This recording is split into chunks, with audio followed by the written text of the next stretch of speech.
It's the Bible's greatest mysteries. Welcome. I'm Derek Gilbert. I'm Sharon Gilbert, and the big mystery is they're in the same clothes again.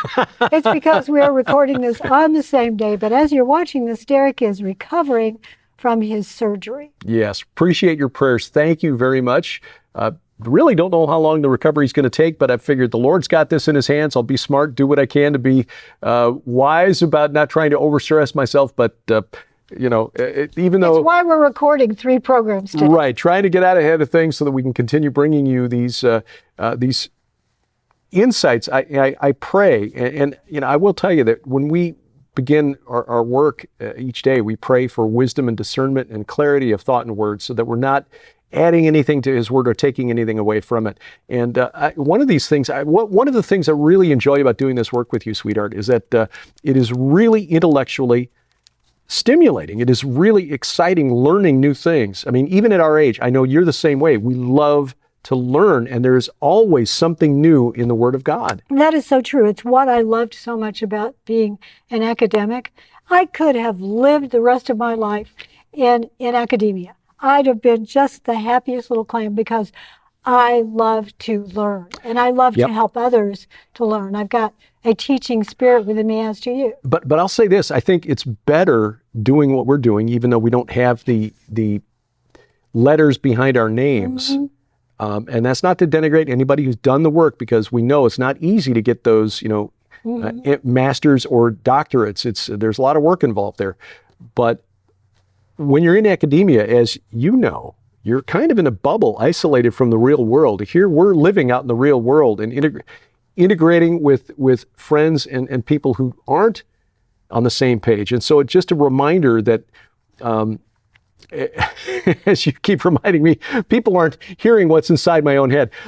So I have to remember that while we're learning this stuff, we've got to translate this into a way that hopefully makes sense to you. So please, if we're not achieving that goal, tell us. Go to our app. Go to the comments below if you're watching this on YouTube, and let us know if you've got questions for us. Boy, there are sections in our app which you can find for free at our website, gilberthouse.org/app. Engage in the messaging section. Throw questions at us. Hey, you threw about 87 different names out in the last program. What do they mean? Where can I go for more information? In fact, there will be a discussion area called the Bible's Greatest Mysteries. Yeah. And we'll add that to the app so you can put your questions. What do you want us to address on a future episode? Right. So please download the app. And again, if you're watching on YouTube, thank you for doing that. Please subscribe and share and hit that notification bell so that you will know when the Blathery Gilberts are back again with another program. And thank you very much. Please, in the comments of YouTube, let us know, is there a question you would like for us to address? And today is the continuation of last week's program. When we last left Daniel, we were discussing Nabu and Marduk and the writing on the wall, but it's a brand new king coming to town. Yeah, Cyrus the Great, who was the king of the what they call the Achaemenid Empire. He led his people of Persia to rebel against the Medes, who had dominated the Persians until Cyrus came to power. And the Median Empire had really stretched across a lot of Mesopotamia by that point. They had, and I think they had a number of female rulers, if I remember correctly. Don't know much about the Medes, other than that they were rolled into this Medo-Persian Empire. He defeated the Medes, and then when he assumed their kingdom, and this would have been in the 550s and 540s BC, then he had to deal with a lot of the turmoil that followed the transition, because there were kings who thought, okay, the Medes have just been defeated by the Persians, let's take advantage of the power vacuum and rebel. In fact, one of them was the king of Lydia, Croesus. Yes. Whose name has become yeah, exactly. He was considered the wealthiest man alive. And Cyrus had to go to war to defeat Lydia. His kingdom was based at Sardis, which is a city that's one of the 7 cities to which letters were addressed by Jesus in the book of Revelation. And Sardis was destroyed at that time Anyway, then he continued his expansion by going against the Chaldeans who ruled Babylon at that point. Had great coffee. Worked for a company once in our lives called Caldi's Coffee, yeah, really great coffee. So anyway, 539 BC, as we discussed in the last couple of episodes, Cyrus and the Medes and Persians defeat the army of the Chaldeans at a site near Baghdad, modern Baghdad, called Opis, and this was about 2 weeks before he took Babylon. So again, why was Belshazzar partying the night before? It might not have been a party. It may have been a ritual feast in honor of the moon god based on the timing of the festival, to try to bring the power of the moon god, which was full. It was a super moon. It was harvest moon or the hunter's moon, and harness it against the Medes and the Persians. Well, didn't work. And on that night, probably the 16th or 17th of Tishri in 539 BC, the Medes and the Persians walked into Babylon and took it over. The priesthood of Marduk reportedly not very upset about that, because Cyrus had reportedly, according to some historical accounts, had made it known to the priesthood of Marduk, hey, I know that Nabonidus is trying to replace you with the priesthood of Sin, the moon god, so hey, let me in and we'll set things right. Also, as we mentioned, I think it was 2 shows ago, that this timing came during a Jewish feast. Yes. It may have been either Sukkot, right, or possibly even Yom Kippur, depending on where it fell. Depending on where it fell in that month. If it was the 16th of Tishri, it would have been the 2nd day of Sukkot. But if it fell a little earlier, and the timing is kind of squishy based on ancient accounts written by guys who weren't there, so we don't know for sure, but it was some point during that month of Tishri, the 7th month of the year, so probably coincided with one of the days sacred to Yahweh, and Belshazzar made a big mistake by bringing out the temple settings, sacred to Yahweh for this feast for the moon god. And before we discuss Cyrus, I think it also is very interesting, regardless of which of these feasts or festivals, it may have been Yom Kippur, it could have been Sukkot, it could have been the last day of Sukkot, which is the end of the Torah readings, the Simchat Torah. In fact, that was the very day, the Simchat Torah, S-I-M-C-H-A-T, I think is how it's spelled, when the Nova Festival took place. Exactly, yeah, that's... Exactly. So if that is it, that is a fall feast, regardless of which day. That is in the fall feasts, which have yet to be fulfilled. The fall feasts, many prophecy scholars believe, point to the return of Messiah. So that's another pre-earthquake, a tremor that began this whole fall of Babylon. So there's a lot more going on in the spirit realm than meets the eye. And there's more going on with the story of Cyrus and what he did later than meets the eye. And this speaks to God using men and women, flawed, failing humans, to accomplish his ends. I think we're guilty as humans of looking at, and I think the most obvious example are those who look at the modern state of Israel and say it's not the fulfillment of prophecy because God wouldn't use people like, name any Israeli political leader. He uses flawed humans all the time. Right, and he referred to Nebuchadnezzar in the prophet, to the prophet Jeremiah as my servant. But we also see him referred to specifically, yes, in the book of Isaiah, Isaiah chapter 45, beginning at verse 1. Thus says Yahweh to his anointed, to Cyrus, whose right hand I have grasped, to subdue nations before him and to loose the belts of kings. Humiliating them. To open doors before him, that gates may not be closed. I will go before you and level the exalted places. I will break in pieces the doors of bronze and cut through the bars of iron. I will give you the treasures of darkness and the hoards in secret places that you may know. Has that always been there? I know. Darkness? Treasures of darkness. What exactly does that mean? Yeah. The hoards in secret places, that you may know that it is I, Yahweh, the God of Israel, who call you by your name. For the sake of my servant Jacob And Israel, my chosen, I call you by your name. I name you, though you do not know me. I am Yahweh, and there is no other. Besides me, there is no God. Now, that doesn't mean there are no other small g gods. It means that he is ontologically unique. He is unparalleled. No other God is equal to him. He is the creator. They are all created. He is the first and the last. Yes. Never ending. I equip you, though you do not know me, that people may know from the rising of the sun and from the west that there is none beside. Again, that's the west being a place where the sun goes down, and therefore that's where the dead live. Yes. Yeah. And from the west that there is none besides me. I am Yahweh, and there is no other. I form light and create darkness. I make well-being and create calamity. I am Yahweh who does all these things. So, very clear in here that Cyrus does not know Yahweh. In fact, when Isaiah wrote this, it may have been as early as 200 years before the fall of Babylon. It says, I name you, so Cyrus is in here. Yes. Yes. Now, repeat that. The name Cyrus. 45 verse 1, thus says Yahweh to his anointed, to Cyrus, whose right hand I have grasped. Yeah, I just want to make sure that was, we all remember that. Very clear. It was at the very beginning of that reading. Exactly. That is so amazing. Yes.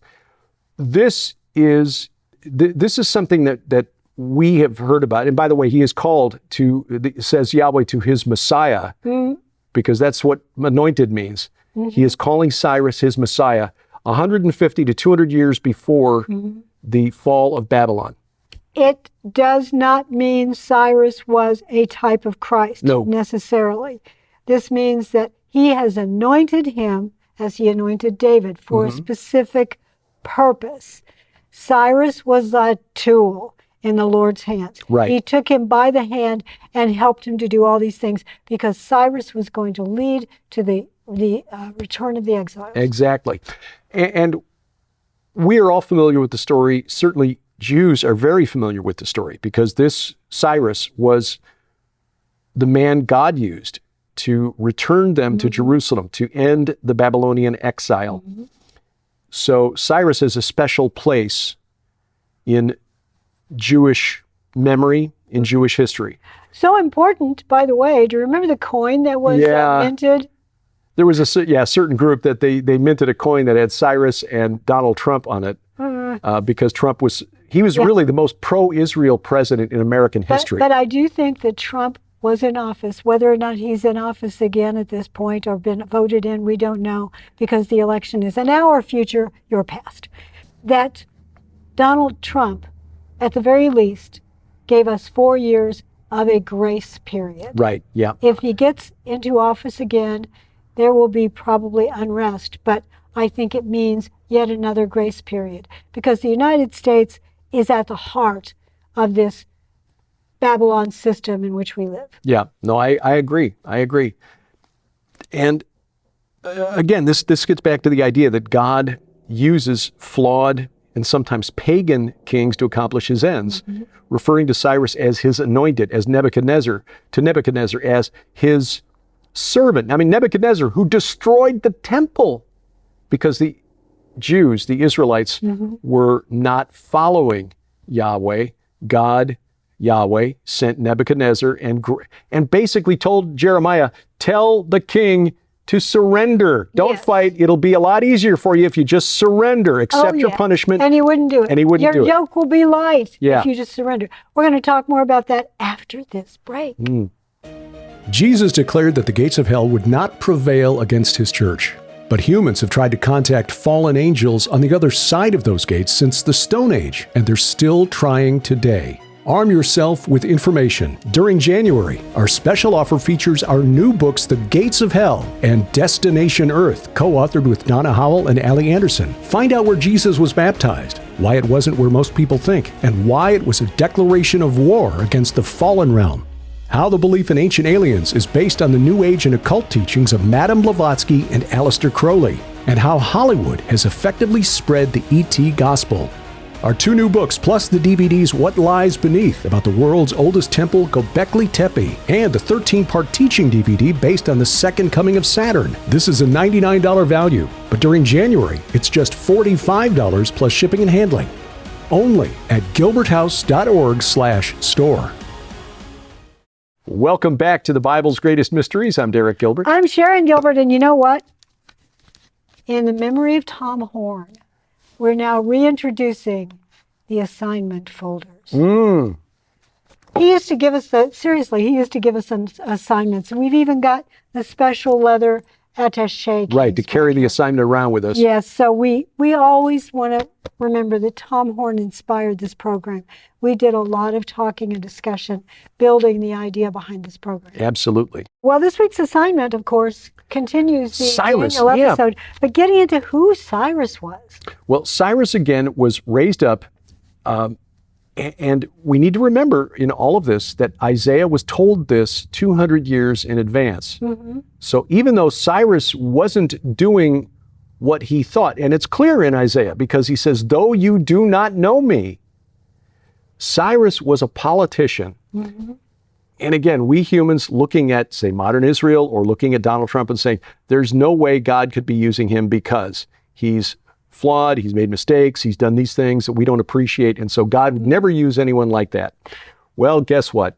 God used Nebuchadnezzar, who destroyed his temple in Jerusalem. God used Cyrus, though Cyrus did not know him.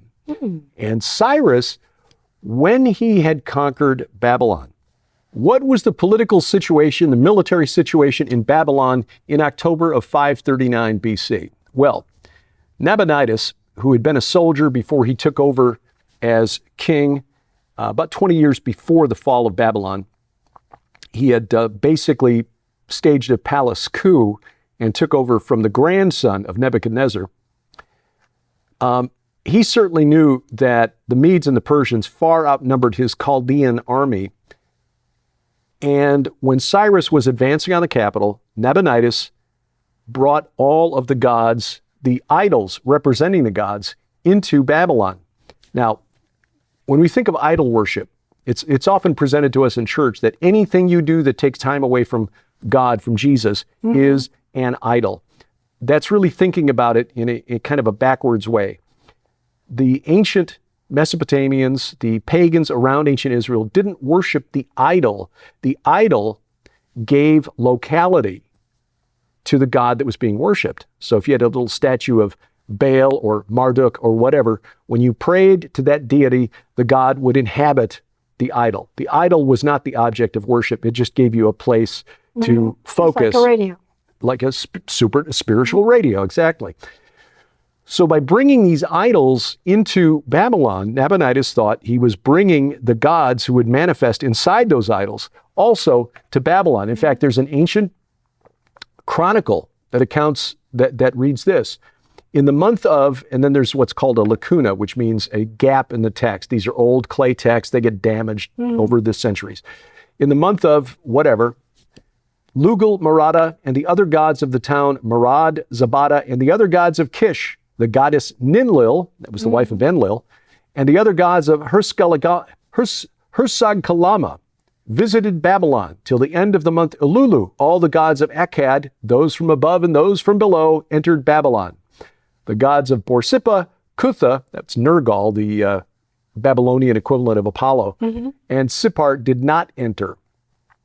So why did Nabonidus bring all of these idols in, again, documented in the ancient text? Because he thought he was getting divine protection from all of the gods of these cities into Babylon. I want the power on all of it. Everybody's power here in my hand. Yes.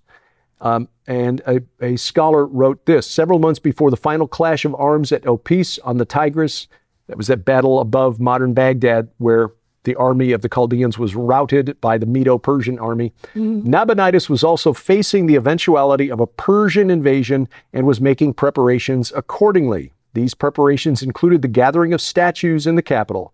During the months preceding the Persian invasion, Babylon became a vast repository of cult statues attended to and cared for by hundreds, if not thousands, of members of their respective clergies. So not only did the idols come in, you had to have all the temple attendants who would care for the god. Right. And so they were all brought into Babylon because the Medes and the Persians are coming. And so we need all of these gods in Babylon to protect us. And then they have this, Belshazzar has this massive banquet Yes. Yes. using the utensils from Yahweh's temple. That is exactly because right. there was no statue of Yahweh. That is exactly that. right. So Cyrus, understanding what had happened here, that suddenly the people of Mesopotamia felt like they were without protection. They were spiritually naked because our patron deity, Nabonidus, took it and took our God away from us. And so we're without any protection. Cyrus, being a good politician, understood what had happened. And so he decreed. But because he is being held, his hand is being held by Yahweh. He is inspired to do this. Yes. This, again, is why we put so much emphasis on the account in Isaiah, who probably wrote sometime between 740 BC and about 680 BC, so anywhere from 150 to 200 years before the events of 539 BC. Cyrus issued a decree, not just specific to the Jews, but also to all of the other priesthoods of Babylon, and returned them to their homes. He was sending the gods back to their cities. Look, I, being a magnanimous, gracious leader, am now undoing what Nabonidus did. Nabonidus, he actually accused Nabonidus of having brought these idols and their gods to Babylon against their will. Nabonidus kidnapped them, leaving you unprotected and defenseless. And so then he issues this decree sending the gods back to their cities. So in his mind, Cyrus was allowing Yahweh to return to his temple in Jerusalem. Exactly, fulfilling prophecy. That's it. In 538 BC, Cyrus fulfilled what had been spoken to the prophet Isaiah at least 150 and as maybe as 200 years earlier. Well, I think it's interesting too because his name in Hebrew is Koresh. Oh. Sound familiar? For a couple of reasons, yeah. I mean, obviously we've got the situation here in Waco at the many years ago. Yeah, the compound David Koresh. Yep. But that's also the name of the tribe from which Muhammad arrived. Yes, the exactly. Koresh tribe. Yes. Yeah. Double meaning. Interesting. And the name itself means possess thou the furnace. That's what Koresh means. Huh. That is very interesting. Thinking of furnaces as a place of judgment, as a place of purification. Yeah. And eventually, of course, or prior, when were Shadrach, Meshach, and Abednego? Oh, that was. Okay, so that had happened, but it's interesting. Possess thou the furnace. Yeah. That is his name. And he certainly did. He took Babylon and that furnace that where he took over. Shadrach, Meshach, and Abednego had been. Yes. And it was Nebuchadnezzar said, I see one like a son of the gods or a son of God, depending on your translation, and I in will the fire, say, the fourth man. Yes, and I will say again, this connection back in, I think it was in 2019, of 2018. 2018. Trump, who had moved the U.S. Embassy from Tel Aviv down to the proper place, which is the real capital of Israel, Jerusalem. We should have been there all along. And so he was celebrated with parties and music and light shows and all these banners because we were there in 2018 when the embassy officially moved on the anniversary, the 70-year anniversary of Israel's foundation. And to say that Trump and Koresh had some equivalency, that speaks to the second half of this whole Babylon is fallen event. I hear our dogs barking. They're in the backyard, by the way, right now. Just one of the benefits of not having a soundproof studio. So yeah, there's a lot going on there in that event in Daniel chapter 5. And then we read about the return of the Israelites in the books of Nehemiah, Ezra, Zechariah, and how they took some time to actually get the temple rebuilt. Cyrus allowed them to return in 538, but it wasn't until 100 years later under Artaxerxes when Nehemiah returned to rebuild the walls and to really build up the temple and make it passable. A lot going on there, but again, revealed to Isaiah 150 to 200 years before the event. And Cyrus thought he was just making a smart political move. Let's send the gods back home. That'll make the people happy. I'll have happier subjects, and I will have a more stable kingdom to administer. And I will please those gods. Yes, yes, because as Isaiah wrote, or God wrote through Isaiah, though you do not know me, he referred to Cyrus as his Mashiach, his Messiah, his anointed. And thinking back to Nehemiah, who was the cupbearer, who came in with a sad face one day. It's because he had read the scrolls and he realized what had really happened and what needed to happen. And he had learned that the walls surrounding Jerusalem had been destroyed and that the temple needed much, much renovation, let's put it that way. Yeah, yeah. But because he looked sad, because God's word was consulted, again, the Lord working through flawed human beings, even though Nehemiah was a faithful cupbearer, he wasn't perfect. No, no. And Cyrus certainly wasn't perfect. Yeah. He was not, as we may have assumed from the way the story was taught to us on the flannel board in Sunday school. So what if Trump is elected? Again, this is your our future, your past. You're watching this and you know who's been elected. Yeah. We don't. Oh, that seems so unfair. Well, it's going to be an interesting time because we know that the time between now, when you watch this, and the inauguration of the next president, whoever that may be, yeah, there are a couple of months here where things are possibly going to get more kinetic. And by the way, I think next week, and we'll have to write this down so we don't forget, next week we will talk about time itself. Timey-wimey, time, and the temple at the center of it. Ah, yes. We're going to discuss David Flynn next week. Yes, David Flynn, who wrote about all this. We really miss, a real, very out-of-the-box thinker whose insights were, we think he was allowed to see things by God himself. So yes, we will take this on as we continue next week digging through the Bible's greatest mysteries.